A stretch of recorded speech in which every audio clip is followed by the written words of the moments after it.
साथियों नमस्कार, सभी का चैनल पे एक बार पुनः स्वागत है।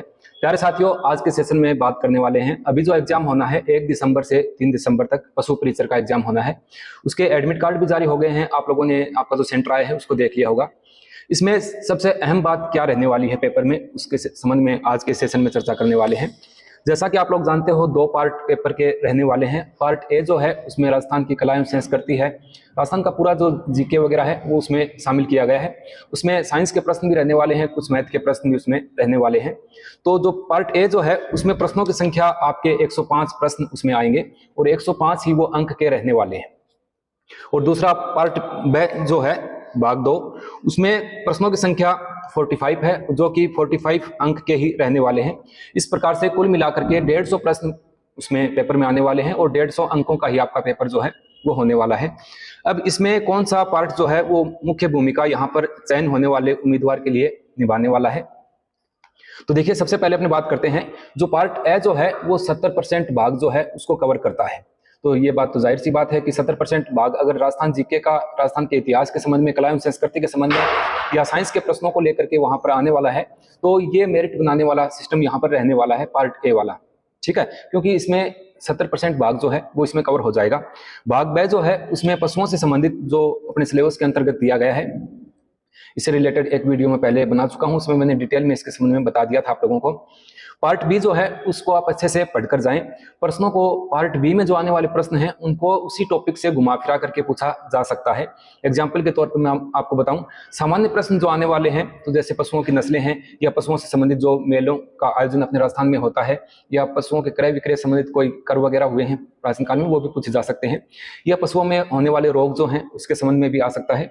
दूध से रिलेटेड, दुग्ध उत्पादन से संबंधित या डेयरी उत्पादन से संबंधित भी कोई प्रश्न आ सकता है। इसमें अपने भाग बे में ये दावा नहीं कर सकते कि ये चीज जो सिलेबस था उससे बाहर पूछी गई है, क्योंकि ये चीजें सारी आपस में जुड़ी हुई हैं और जुड़ी हुई चीजें जो हैं वो अक्सर पूछ ली जाती हैं। भले वो टॉपिक एग्जाम में नहीं है, लेकिन वो दूसरा टॉपिक दिया हुआ है उससे रिलेटेड होता है। तो आप मुख्य रूप से, जैसे मैं आपको एग्जाम्पल के तौर पर ये बताऊं कि निम्नलिखित में से कौन सी गाय की नस्ल नहीं है, या थार पारकर गाय जो है वो किस क्षेत्र में राजस्थान में पाई जाती है, गिर गाय किस क्षेत्र में पाई जाती है, या बकरियों की बहुत सारी नस्लें होती हैं, या भेड़ों के संबंधित जो बहुत सारे रोग होते हैं, जैसे सर्रा रोग किस पशु में होता है, सोनाड़ी किस पशु की नस्ल होती है, या काठियावाड़ी किस पशु की नस्ल होती है। इस प्रकार से इनके नस्लों से, इनके रोगों से संबंधित जो भी प्रश्न बनते हैं उनको आप अच्छे से देख लीजिएगा। बहुत सारे अनुसंधान केंद्र भी बने हुए हैं। बकरी अनुसंधान केंद्र कहाँ पर है, भैंस अनुसंधान केंद्र कहाँ पर है, कुक्कुट पालन सर्वाधिक किस जिले में होता है, या इनकी जो संख्या के आधार पर प्रश्न पूछे जा सकते हैं। जैसे हमने आमतौर पर देखते हैं कि घोड़े सर्वाधिक किस जिले में पाए जाते हैं, या ऊंटों की संख्या सर्वाधिक किस जिले में है। इस हिसाब के प्रश्न भी यहाँ पर पुटअप हो सकते हैं। तो आपके पास समय है, इन चीजों को आप थोड़ा अच्छे से देख लीजिएगा। और अन्य प्रश्नों की अगर अपनी बात करें तो समसामयिक की यहाँ पर करंट अफेयर्स के टॉपिक डाले गए हैं।